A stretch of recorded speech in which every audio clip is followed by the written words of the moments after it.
Welcome to The Written Notes, the podcast that deals with the saga of the McGraw crime family.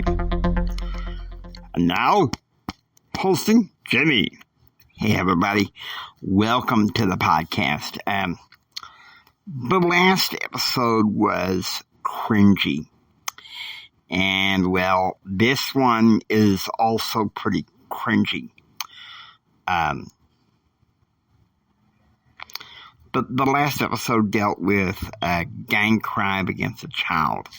This one covers stalking. Okay, so the title of this episode, if I remember correctly, this episode is called Contract Compact. Okay, it's episode 8. It's pretty deep. And it deals, once again, in some ways with the conflict going on between the McGraw and the Powers crime family. Okay, so get ready.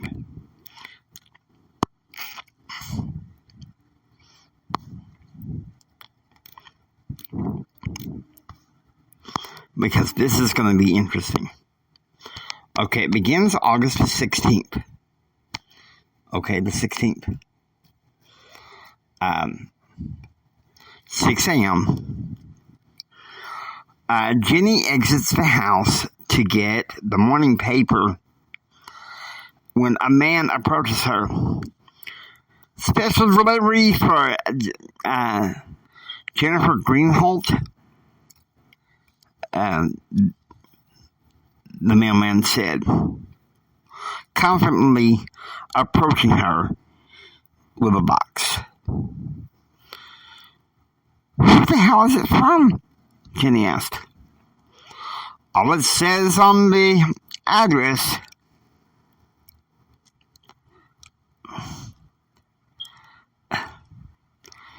is it some secret admirer? Okay, and so she opens the package, and there's a written note with a pearl necklace. And it says, Dear Jennifer, all my best wishes, too. Here's the pearl necklace that you refused along with my love. Forever yours, Jack Henderson. Okay, and Jenny sits down on the ground, and Ash runs towards her. And he's like, Jenny, what the hell is has gone wrong? And she's like, go away, Ash. Quit. Can't talk. And she's like pushing him away. Okay, so now it's 12 p.m. at the chop shop. And Richard is talking to a young man who is tuning up a car. Get this thing fixed up.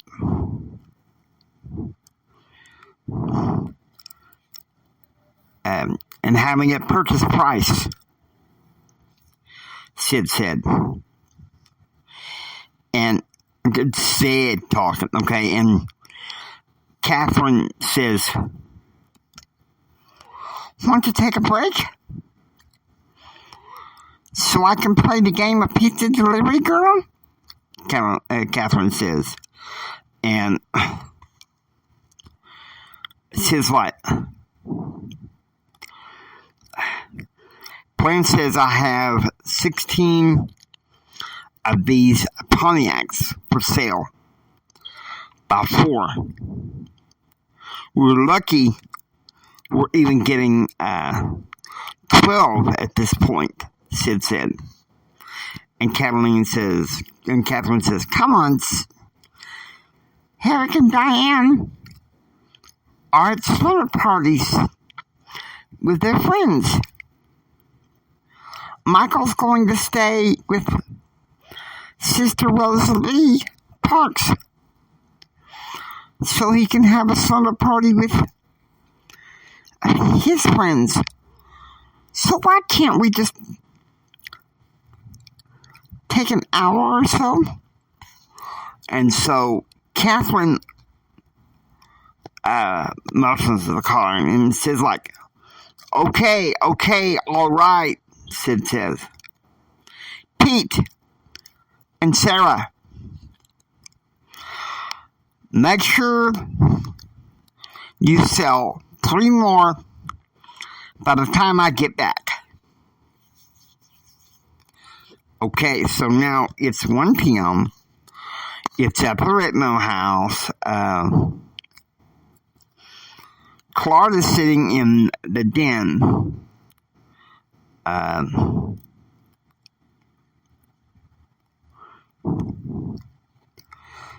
He's drinking a Heineken when Ashley walks in.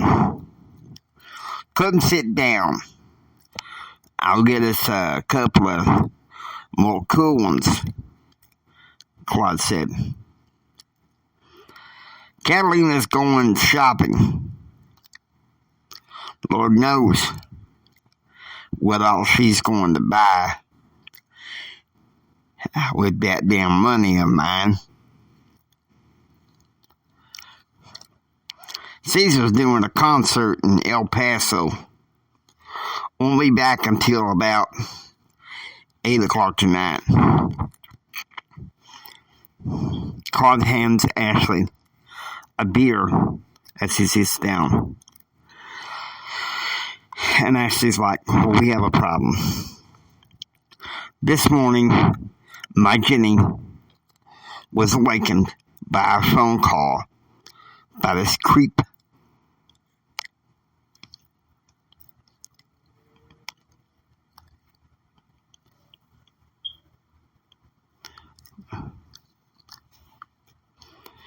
Too bad I wasn't awake then. And then I found her sitting on the porch crying, cradling this damn necklace and some god-awful handwritten note. Obviously, a blast from our past.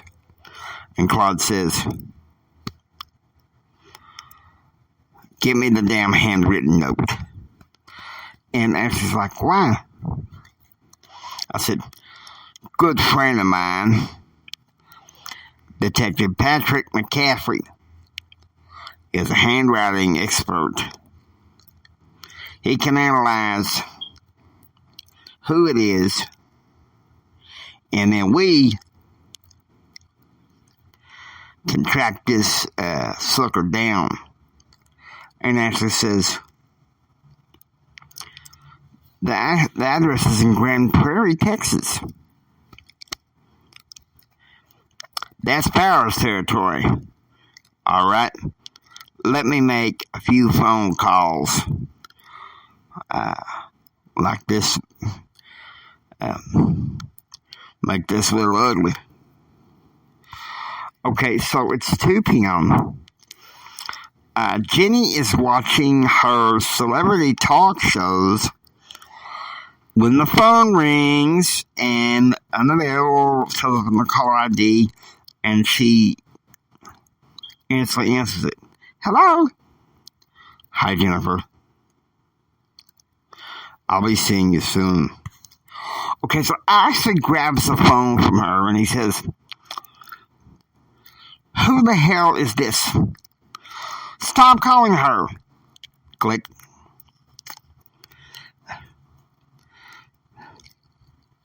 Damn it, can't trace it. Come on. We're staying with Claude and Catalina for the next few days. We know a detective that can trace those calls. And I need that handwritten note. Ash! Jennifer screamed as he packs the bag, grabs her, and walks out, and they walk out the door. Okay, so it's 3 p.m. and Detective McCaffrey's car is out front of the Whitmo house, and he is talking to Claude and Ashley. Handwriting is very sophisticated. Now, Jennifer, just tell me who you think might have written this and sent you the necklace. Some old crush from back in college 2 years ago at UT Austin. His name is Jack Henderson.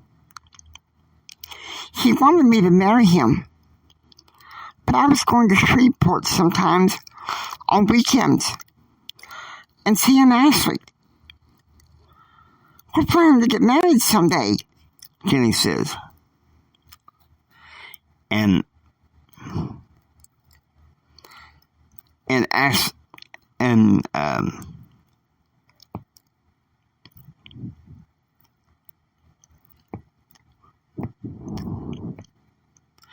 Ashley says, my house is across the street and 2 doors down.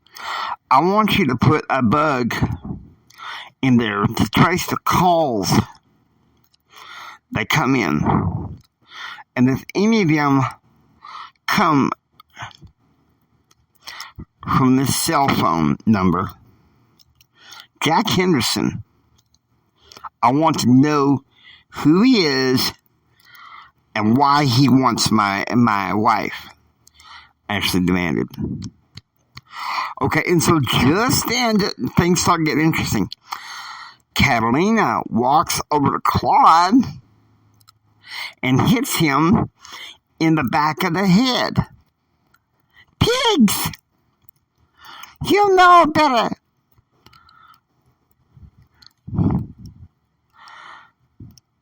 Then collect pigs at my house. And so Claude grabs her by the back, just below the neck. Woman, shut up. Go inside the house and make yourself useful. Jenny and Ashley are staying with us today because Jenny is being harassed. Catalina's always got to make things interesting. And McCaffrey spoke up. Claude, your wife is going to be a serious problem. And Claude says, nothing I can't handle.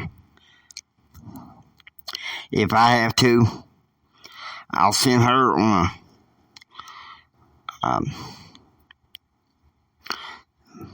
Sunday night plane to Baton Rouge on another damn shopping spree, Claude said. Okay, so now it's 4 p.m. Cipro's Italian restaurant. Catherine decides to have an early dinner with Laura to talk about what was said that she was working late at the chop shop. You should have seen and heard the commotion this morning, Laura said. I would have just 2 doors down from Ash's house. And I looked over and I saw Jenny crying and Ashley trying to console her. But she wouldn't talk. And she told him to leave.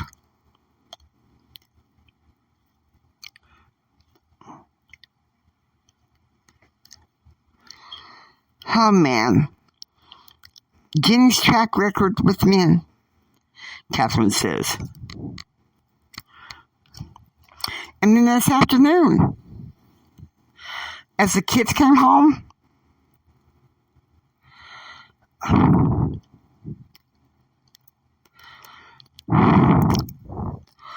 I saw Ashley shove Jenny into a car with luggage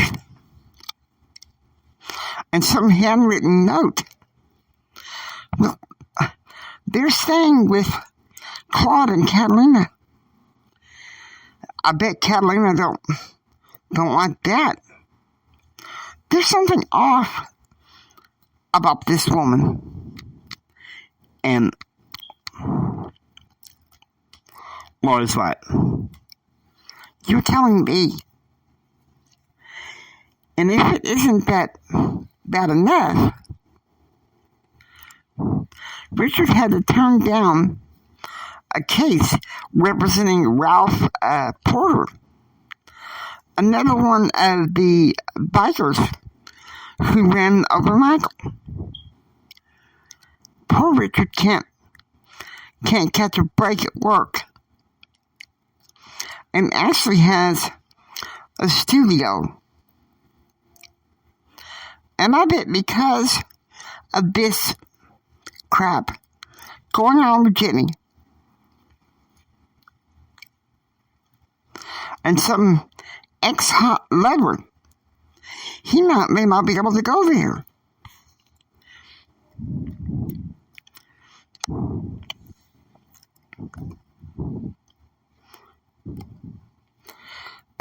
And Laura says, Catalina starts school Monday.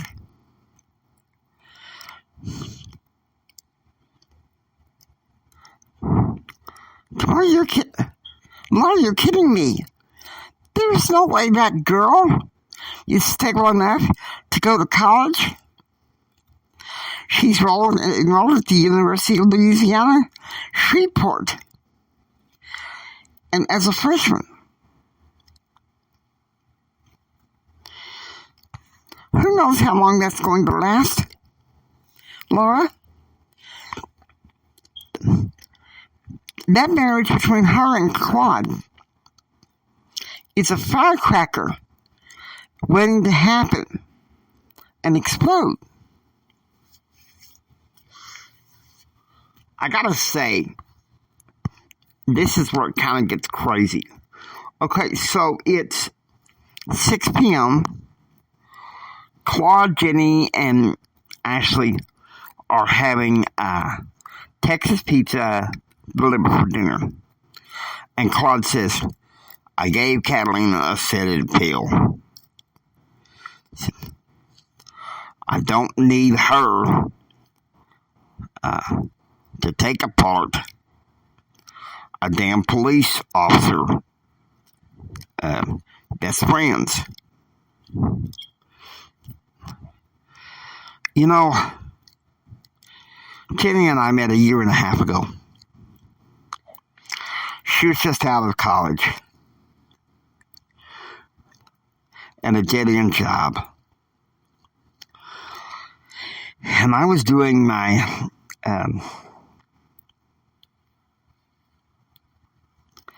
damn best to take care of her. Then this idiot comes along, Ashley said. Jenny starts to cry. For Pete's sake, Ash!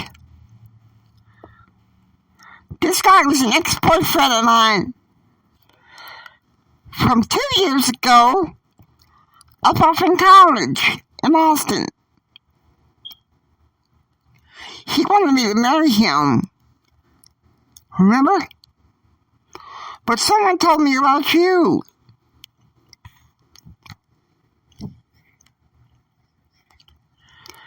And Ash is like, we have to find him, Claude. We got to find out who he's affiliated with, who he works for, and all that stuff. And Claude's like, police friend of mine is already on the trail. Jack Henderson lives in Grand Prairie, but he crosses over during the day to Dallas. worked with the Powers family. He's one of their captains. You may let me make one call, Claude said, picking up the phone, and calls Dean.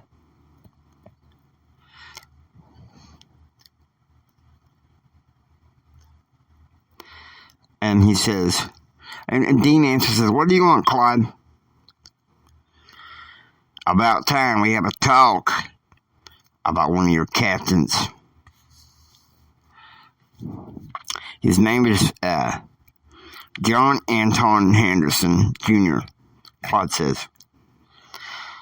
"Well, I'm out of pocket. As you know, the feds have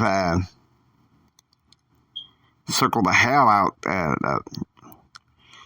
circled the bull, and today I was placed on house arrest. I'll set up a meeting between you and Colonel Rainey, Corsicana, Sunday evening.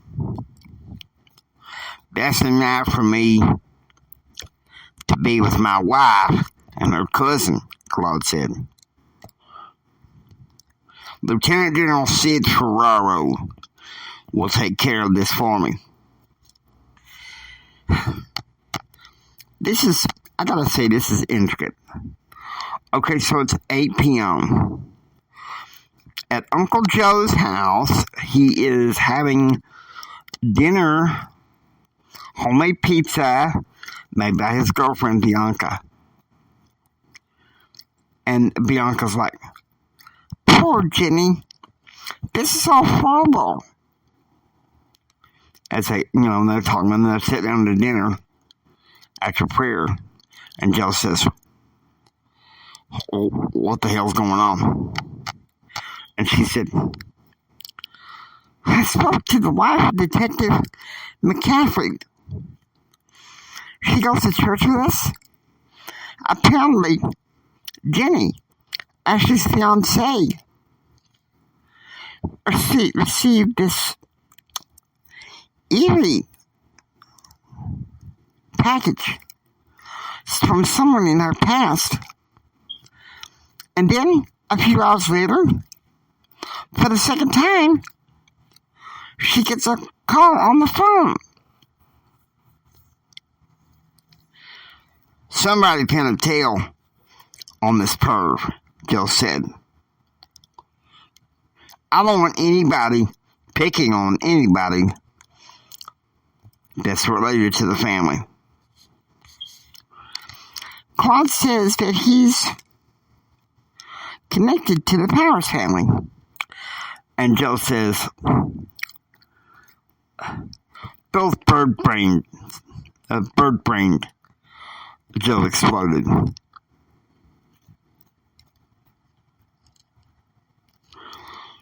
"Start messing around with our territory and see what they get." See, Joe is like old school hillbilly, okay? Old school. Unhinged. Okay, so it's now the 17th. It's 1 p.m. Claude and Ashley walk into Sid's office at the chop shop for a strategy meeting. Okay, and Ashley says, I want in on this when we talk terms with the Powers family," Ashley said. And Claude's like, "No, you're two are mostly involved.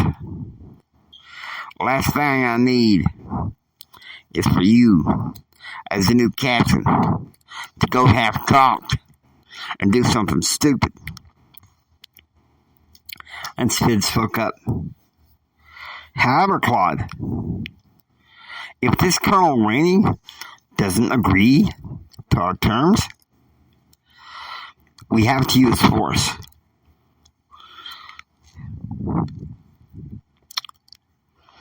Last thing I want is an awful war." And Ashley's getting angry. Claude, come on. You remember when those bikers ran over Michael a couple weeks ago? You didn't hold back then.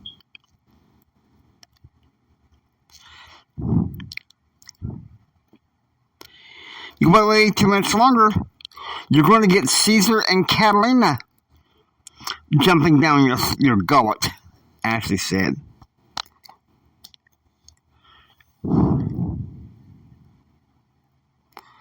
And Sid says, look, I understand how you feel, Ash, but Claude is right. I'll go there with Richard to discuss terms. He's a lawyer, and he knows how to argue very well.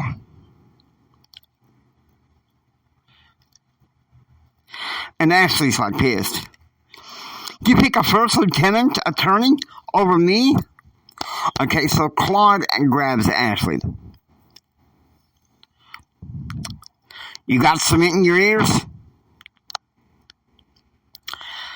You go into the negotiations with a hot head like that, someone's going to end up getting killed. Now, Sid, the meeting is at the Beaumont Cafe in Corsicana, 6 o'clock tomorrow night. I expect you to be there.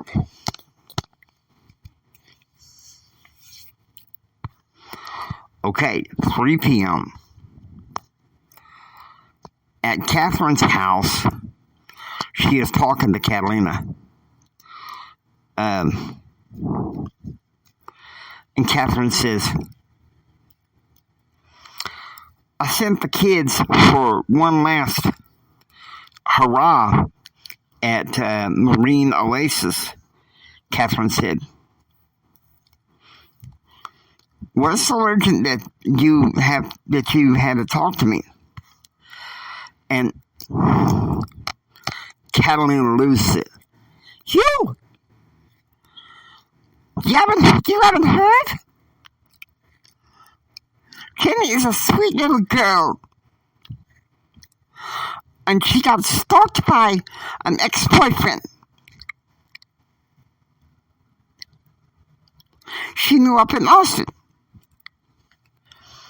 And Catherine says, this is what Laura was talking about.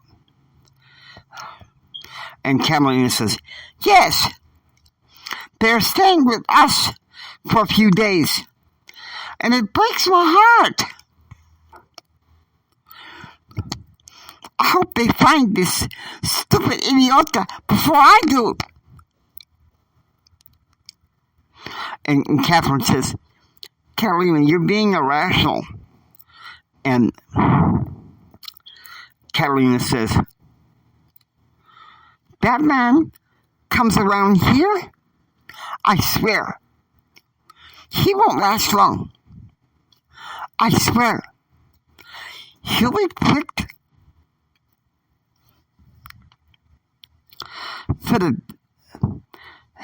with the picking fork until he's done. Please, put your hatred of men aside. And Catalina's losing it.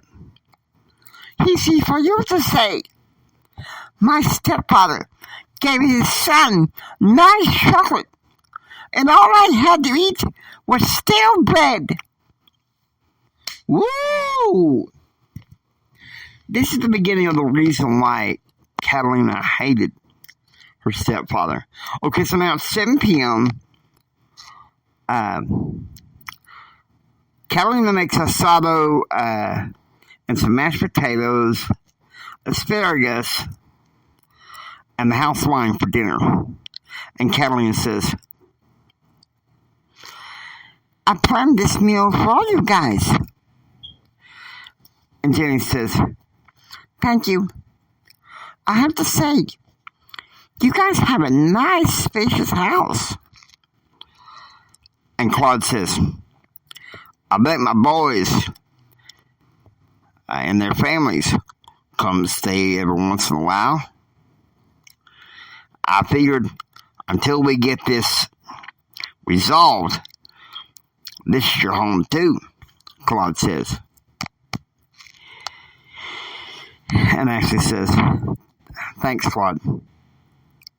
And you're right. I did need to calm down. It doesn't help Jenny, me going after some boyfriend from her past and raise hell and knock heads together. And Claude says, not till I say yeah. If they don't come on and accept our terms tomorrow night, and it's all war. And it's all out war. Okay, so now it's 8 p.m. the Whitmore house. At Claude's house, everyone is in the den when a knock comes to the door, and it's Detective McCaffrey. And he says, sorry to bother you, but I think we traced one of the phone calls. The one placed yesterday afternoon was at a bar in Austin, Texas. Texas Cool is what it's called. It's owned by John Powers. Now I can call the Texas Rangers. And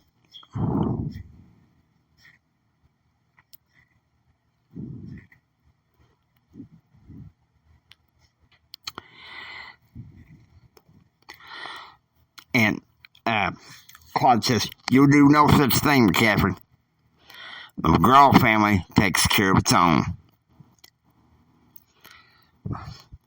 I'll get back with you tomorrow evening when I get that other phone call traced, McCaffrey said. 9 p.m. Caesar and his friends are playing in the garage for a planned concert Monday night in San Marcos. 6:30 a.m. Claude and Catalina were just stirring when a loud knock comes to the door. It's Caesar.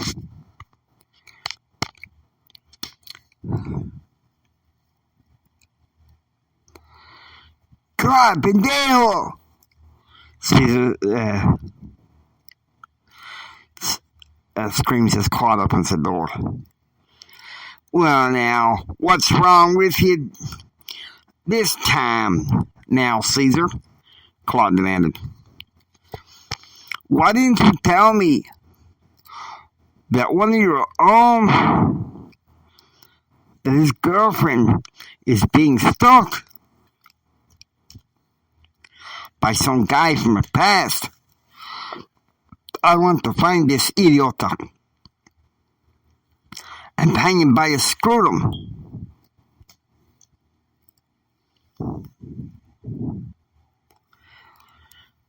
And Catalina's like, how about even better idea? I find him, I hit him over the head with a frying pan until he dies while he sleeps. Then I'm going to barbecue him and feed him to the dogs. And Claude, he's angry, okay?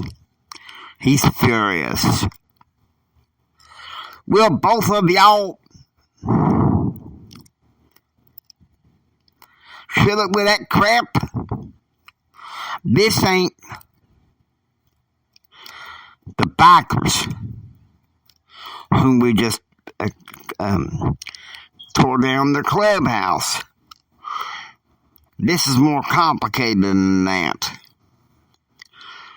I'm already getting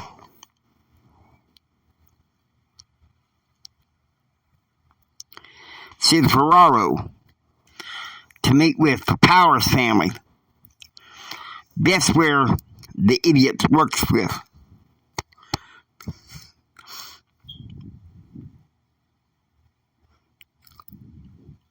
Tell me where the Powers boss is.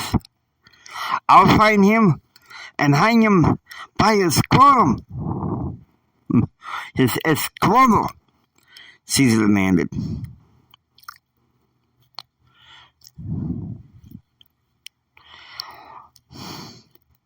And Catalina says, where we come from, that's what a real man would do. And she says, but here, down south, they do things differently. But I will say this, if that Powers captain don't agree to Claude's terms by tonight, I will help him lead this war.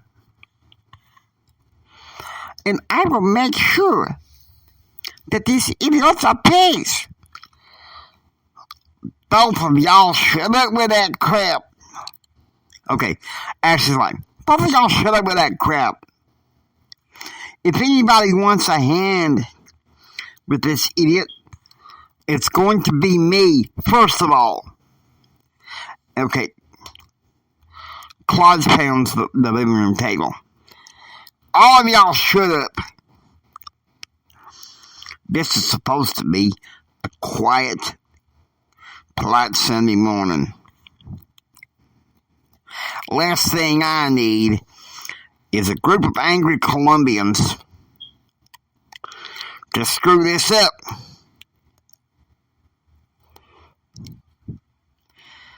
But rest assured, if we do go to war, Ashley will lead you guys to go after these people.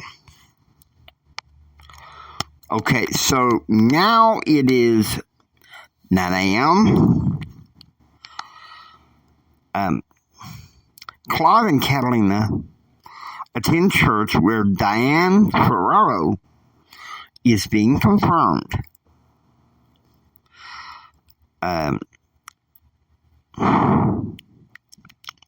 Officiating the ceremony is Bishop Harold Mead, newly installed in January 1996. First appointment was given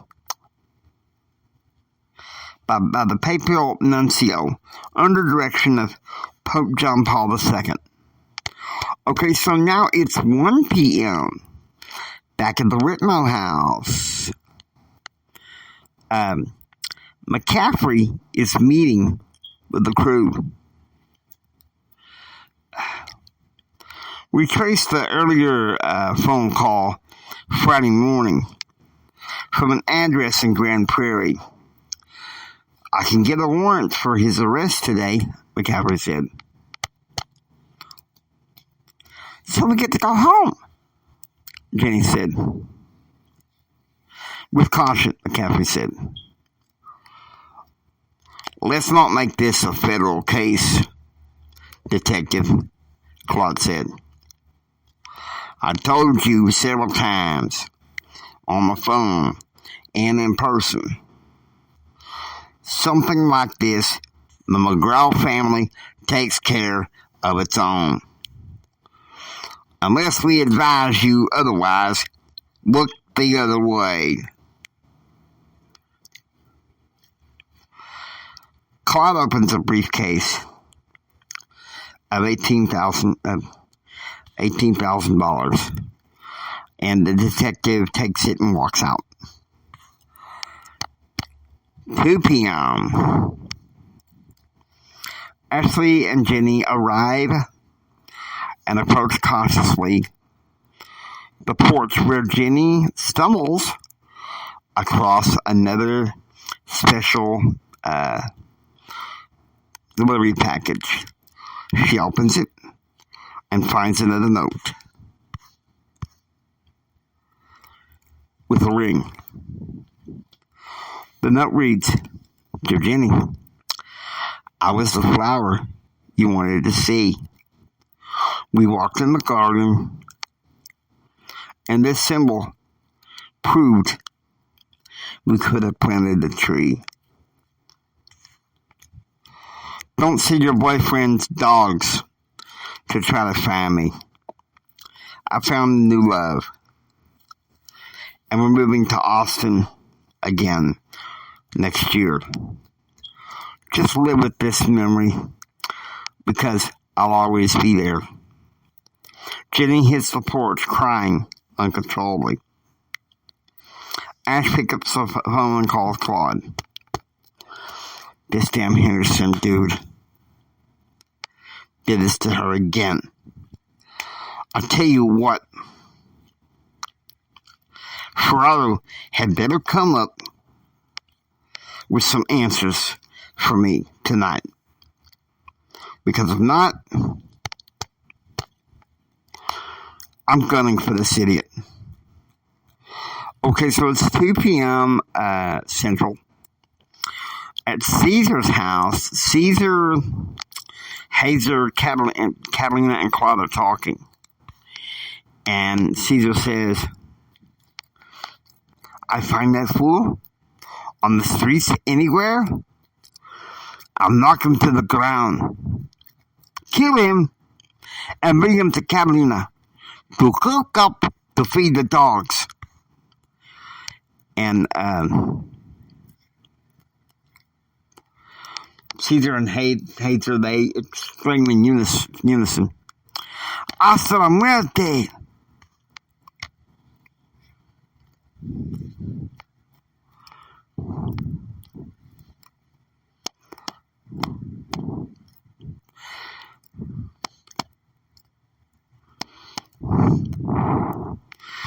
And Catalina loses it, okay? She says,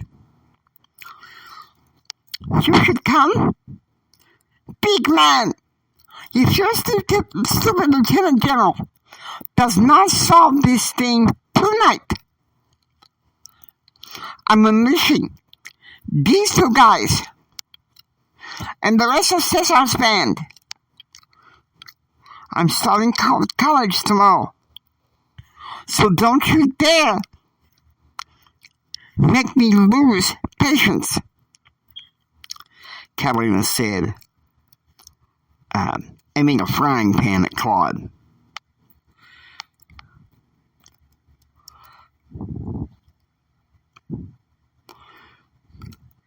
And Caesar said, Prima, that's disrespectful.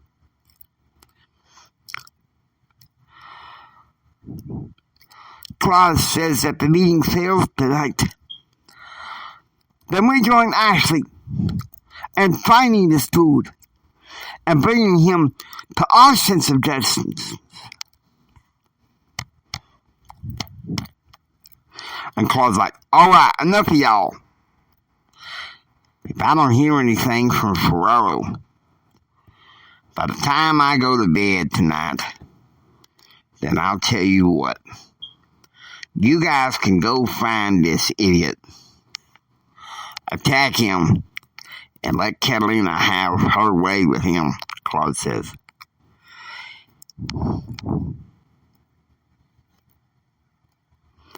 And Caesar says, you see, Catalina?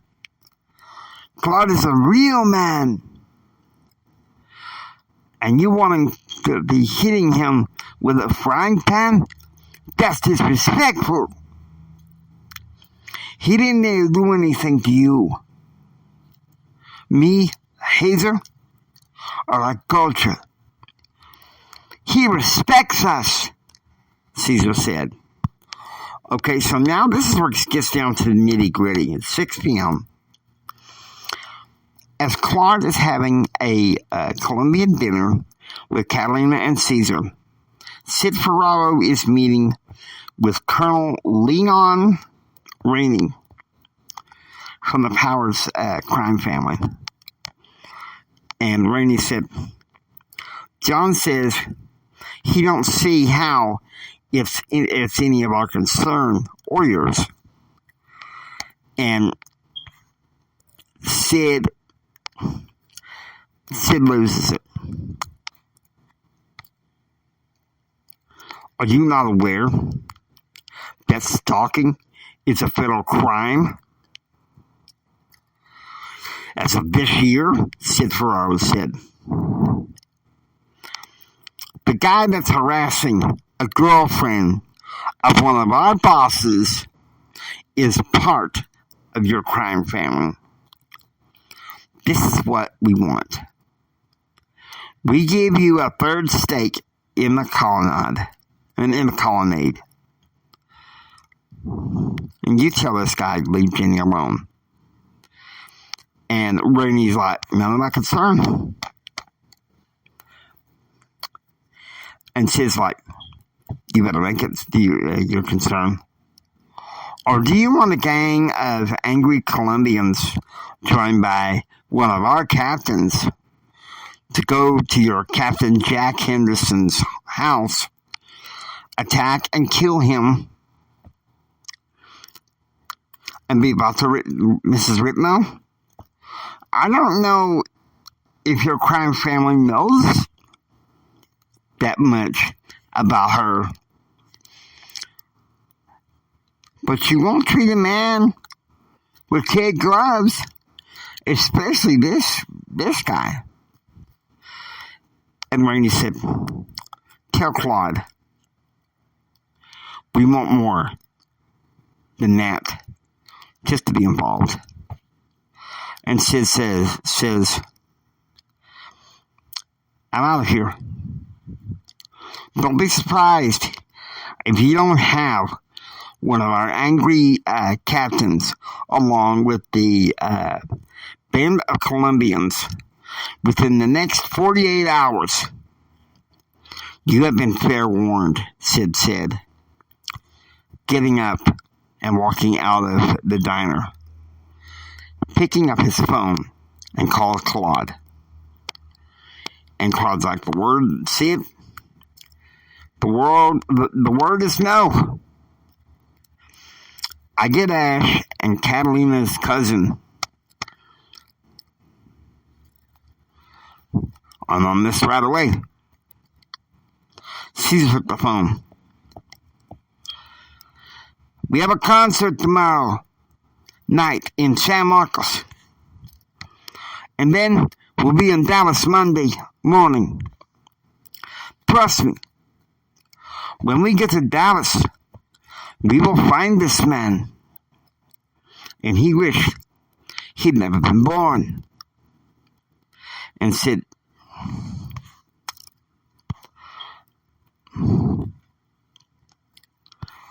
Sid says, fine. This will be a message to John Powers Gullet. A contract compact. You mess with our own without trying to make a fair business deal. This is what you get. You mess with the McGraw family, and you're going to have half of the family.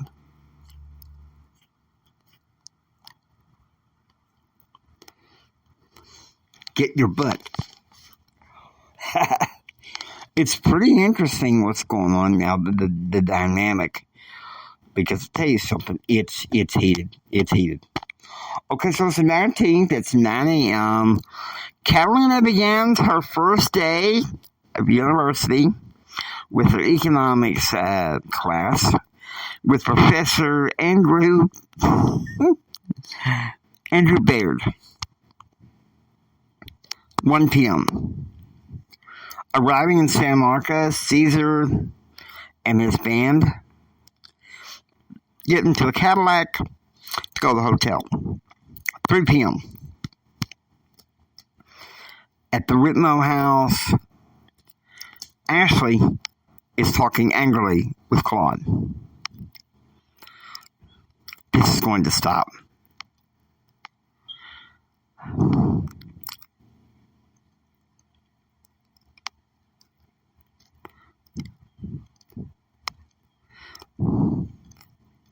$7 o'clock this morning. Jenny is waking by smashing of one of our windows. We found inside this package.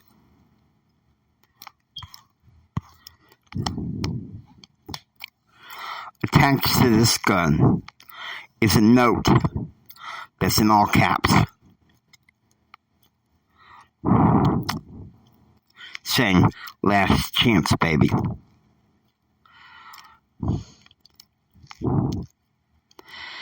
And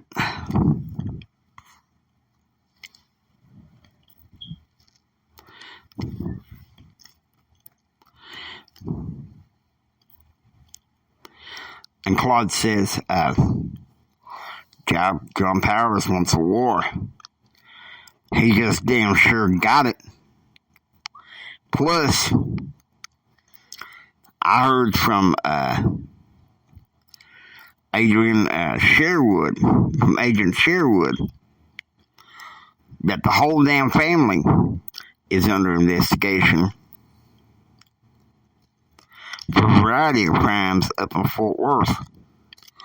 John Powers is too old and crippled up, so they most likely will go after Dean. And Ashley's like, "You got to do something, Claude." And Claude says, "You fly with T-Bone to Dallas in the morning. You go up to Dallas, but you and T-Bone are ordered not participating. Just you supervise Caesar and his band. Will take over this dude. Keep on going. T-Bone's going to have a man on the ground to pick him up and drag his ass to Shreveport. Uncle Joe's orders are to put him in the warehouse and let Catalina have her way with him." Okay, so it's 7 p.m. At the Ferraro house, Sid and Catherine talk. And Sid's like, "Look, I know your rule is not to talk business at the dinner. But, Catherine, you need to know what's going down. This Henderson guy will never stop stalking Jenny." And Catherine's like, he's demanding, "What's going on?" T-Bone is meeting these Colombian freaks of Catalina's in Dallas. Ashley wants revenge. And since the Powers family won't play ball, Claude is ready to give it to him. But Sid, that could just arrest him. And Sid grabs Catherine. "Last thing we need is attention from the feds."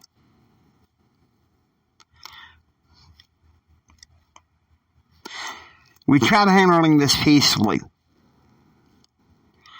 but Leon Rainey says that John Powers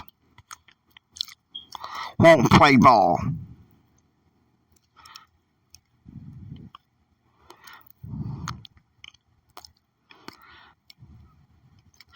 I say let these freaks have their way. Please don't ask me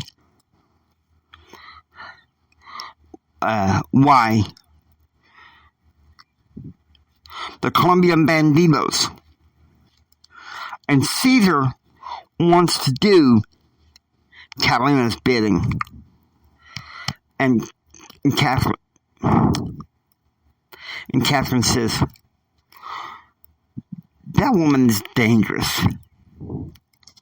Makes no sense to me why Claude lets her use him so. And Sid said, it's ignorant. But Claude is using her as a weapon when things get out of hand. And Catherine's like, yeah, but unfortunately,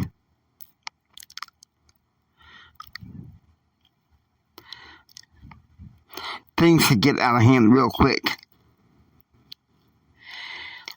And Sid's like, look, we have no choice, Catherine. This Jack Henderson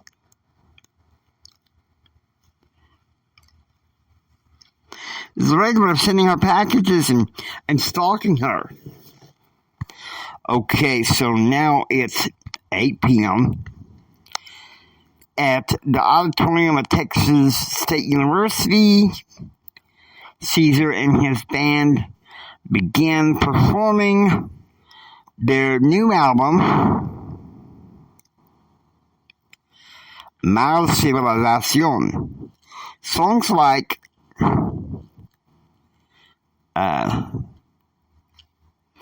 Hands Off Mi Novia, Ceremonia de Matrimonio,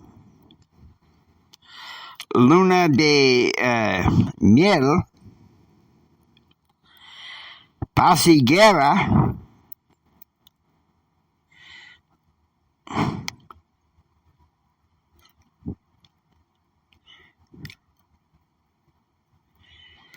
Everardo, Ponerse, o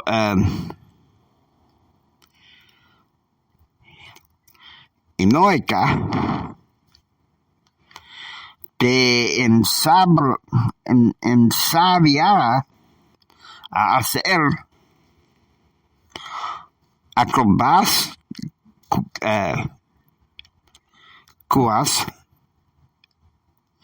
and what would prove to be a number one hit in 1997.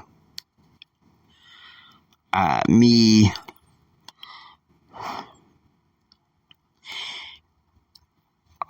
Oraneta Pacific. Okay, so now it's 9 p.m. and back at the Ritmo house, after making love, Claude and Catalina talk. And Catalina says, you know, you're lucky. I didn't stretch out the rack for you, Catalina said.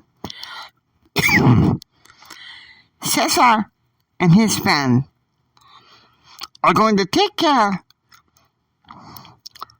of this like real men.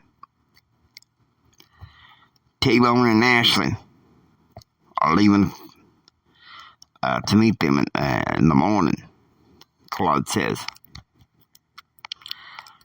I want the taste of this man.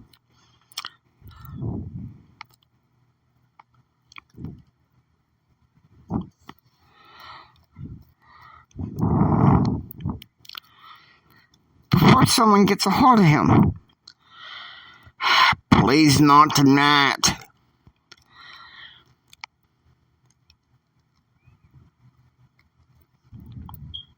With the sniping at me. I have a damn headache. T-Bone is only the supervisor. Ashley and the Colombians is going to have their way with him, with the Colombians leading the pack. Then I'm happy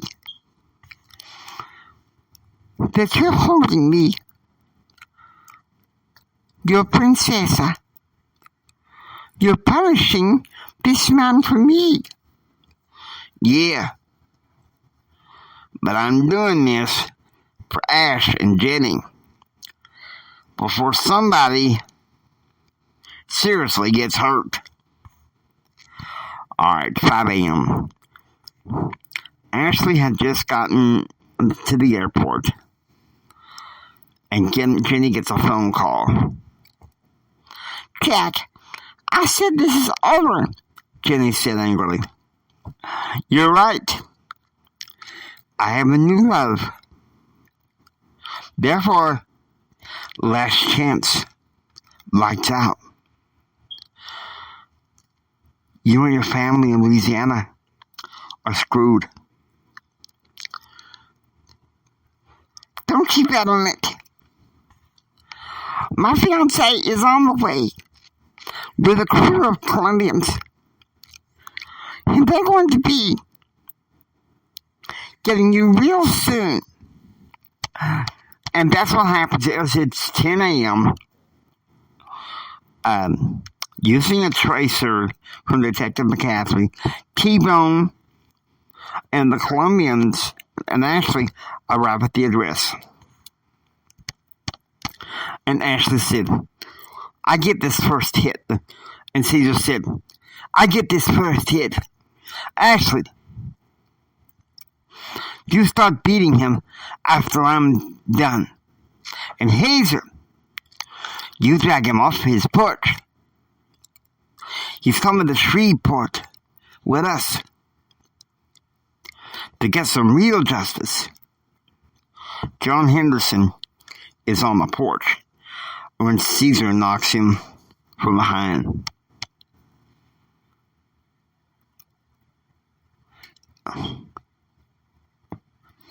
Suavete,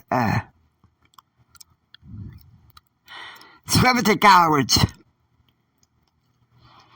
You like harassing women? You like harassing women? We have this man that's going to help make sure you never do this again, Caesar said. Before you knew it, Ashley is whipping him to the ground and grabbing him by the throat. I thought you knew better. Leave Jenny alone. Now, because you did this, you're going back to Shreveport with us to get our brand of justice. Using handcuffs and shackles, Hazer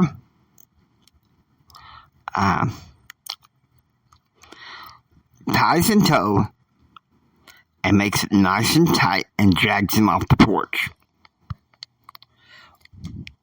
Ashley and Hazer drag him off the porch and take him towards the cargo truck that T-Bone had, and they throw him in. Let's go, Ashley demanded. This isn't the end of the day, Hazer said, as she and Caesar raised their fists. Hasta la muerte. And Ashley says, I'm going to the airport, Caesar. I'll see you guys in a couple of days. And Caesar said, actually, we won't be back until Saturday. Keep it warm for us, Caesar said. 1 p.m. The cargo truck arrives at the warehouse in Shreveport, and T-Bone leaves some instructions. Joe Caesar says to leave him chained until Catalina can get to him this evening.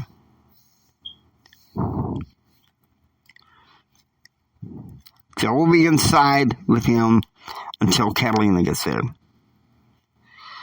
2 p.m. John Powers shows up at the dive bar in Texas. Jack isn't here. I tried his house phone, his cell phone, nothing, the bartender said.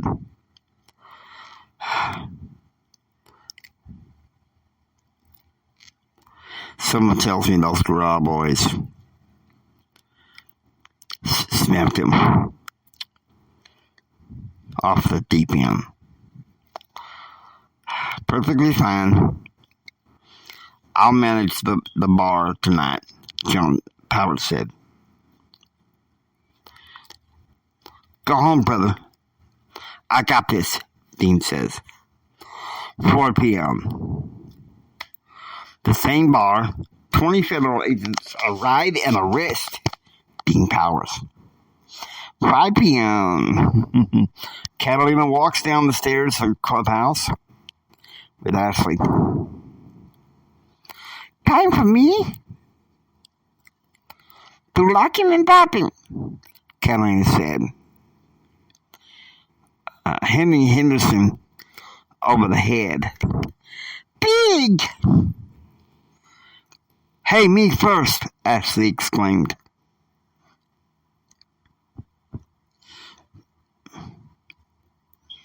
I'm so out of here, Joe said.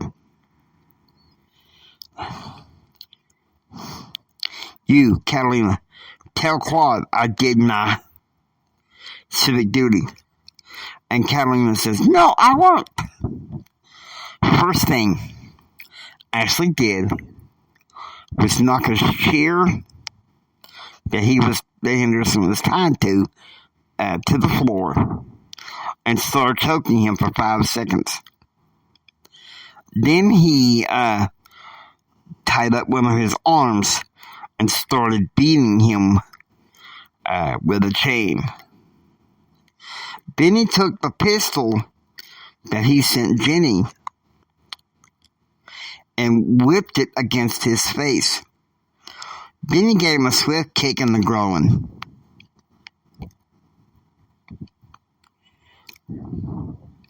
He may be leaving, but we're not done. You haven't learned not to dare stalk women. This is the end.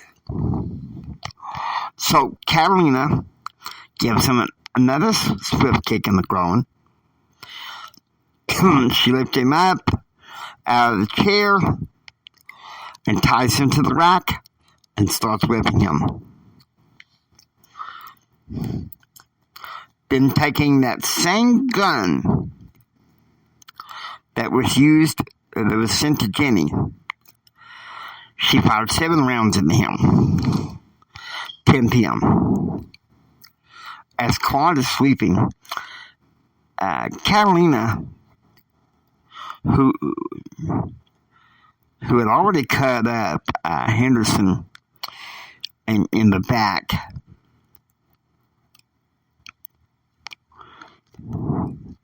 shed of the house, was putting his meat on the barbecue pit. By midnight, they would be fed to the dogs. Okay.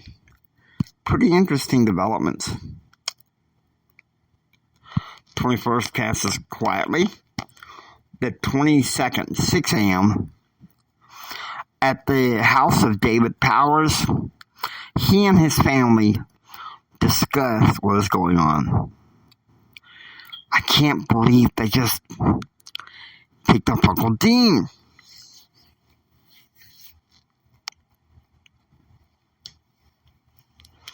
Just like that, David said. Randy should have played ball with Sid Ferraro, Emma said. Not compromising with the boot. We share the colonnade because both of us got the colonnade from Louisiana State Representative Harrison. Dad, Claude Whitlow is married to a pushy Colombian cynic. Isaac, his 13-year-old son, said, okay, as if I don't already know. Look out, Dad. Mrs. Whitlow.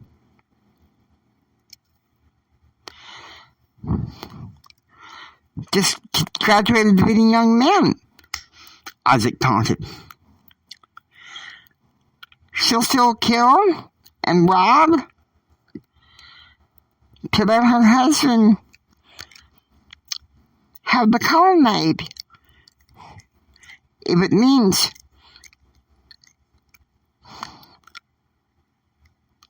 that she'll whip him, Dad.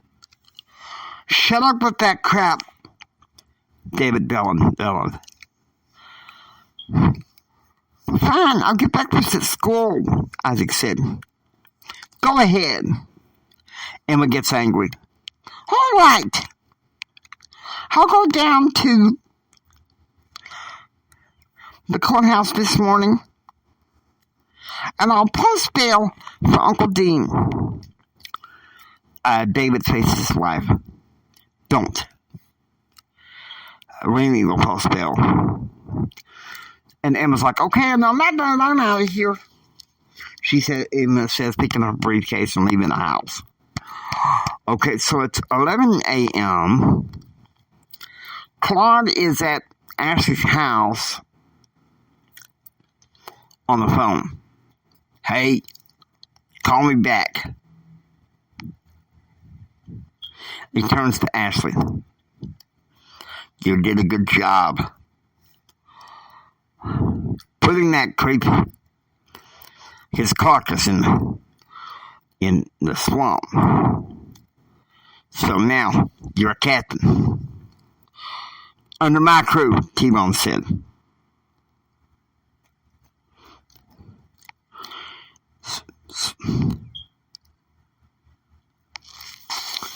And Ashley said, certainly not, Sid.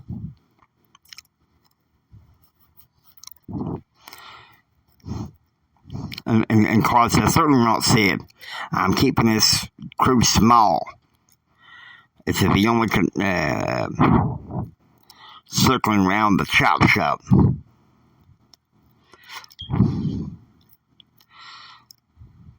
And Sid said, hey, now wait a minute. Claude, you should have given the job to me. Not to Caesar, Sid protested. He's my brother-in-law. Hey, I had to coach you and told you to go after them bikers. Hell, if it wasn't for Joe, T-Bone, and Caesar, they would have just kept on terrorizing us. So shut your yap. And Sid's like, hell, you're still mad at me over that thing with the senator. He's probably at the doctor right now getting diagnosed with syphilis. And T-Bone said, well, Claude is right. Your wife tried to block us every step of the way, Sid. And Claude says,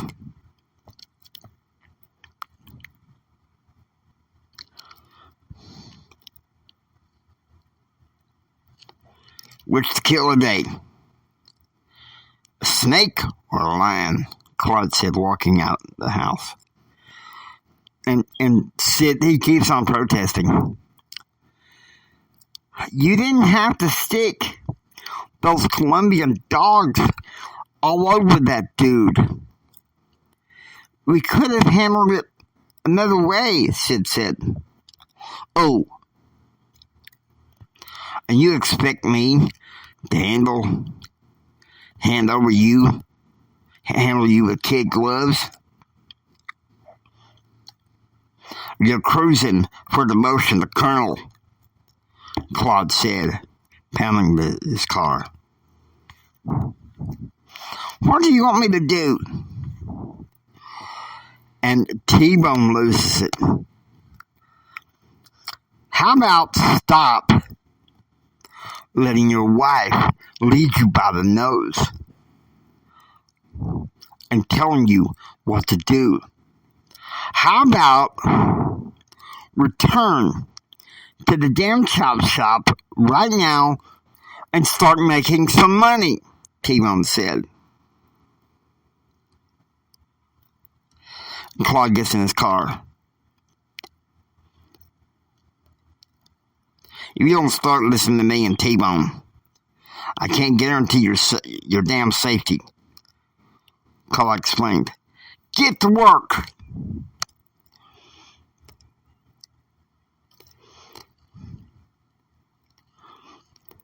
Well, wait, boss. I'm going to start collecting.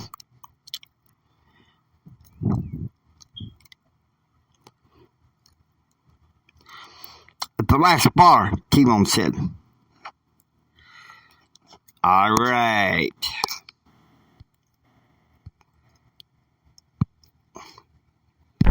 We hope you enjoyed listening to the Litnos. If you like what you hear, please subscribe, become a part of the saga. This is the James Hendrick Empowerment Network saying until next time, get ready for the rest of the story, because it gets a bit darker from here.